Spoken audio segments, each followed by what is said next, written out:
1910년도 요 정도 됐을 때는 보면요. 1901년도부터 1910년도까지는요. 굉장히 많이 활발해져요. 3.1운동이 1919년도에 일어났거든요.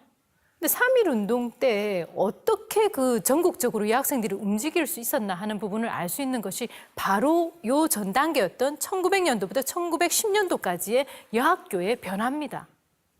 전국적으로 58개교가 생겼고요. 1911년도부터 1920년도 사이에는 한 20여 개교밖에 안 생기거든요. 그러면 그 전에 이미 여기에 대해서 이렇게 정말 이제 깔려져 있었는 겁니다. 그곳에서 1900년, 1910년 사이에 교육을 받았던 여성들이 3.1운동 시기에는 성장을 해 있었다는 거예요. 그러면 그 시간이 지나는 동안 10년 또는 20년 지나는 동안 이들의 의식은 굉장히 많은 변화를 이루었다는 겁니다. 그래서 3.1운동 당시에 이들이 그렇게 조직적이고 활발하게 움직일 수 있었던 것은 바로 여성들 의식 변화였던 겁니다. 여성 스스로가 변했다는 겁니다.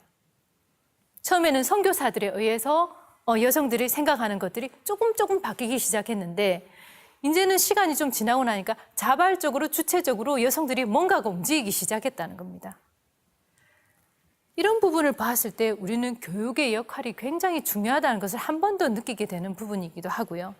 그러면 국가에서는 어떻게 주도를 했는가 보면 국가에서는 1910년 이전에 서울에 한 학교만 개교를 했습니다. 물론 이 자료는요, 이화여대 그 자료 수집 그 편찬위원회에서 가지고 있는 이 자료를 토대로 해갖고 지금 분석한 거라는 걸 먼저 말씀을 드립니다. 1910년에서 1920년, 요즘 됐을 때는요, 그러니까 3.1운동 좀 되기 전이죠. 이때는 공립여학교는 그렇게 많지 않았습니다. 오히려 공립여학교는 3.1운동 이후에 많이 늘어나게 됩니다. 그런데 사립여학교 같은 경우는 3.1운동 이전에 굉장히 많이 늘어났다는 점은 한 번 더 주목해야 되는 하나의 변화라고 보시면 되겠습니다. 그러면 여성들의 초반의 의식 변화를 주도했던 것은 바로 사립여학교가 거의 주도적으로 선도적으로 이끌어갔다라는 것을 알 수 있는 부분이기도 하고요. 그리고 1920년 이후에는 이제 전 지역으로 번지기 시작하고 갈수록 점차 전국에 번지기 시작합니다.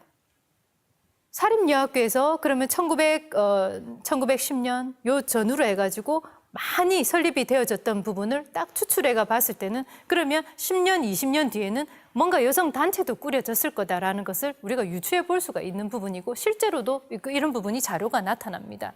여성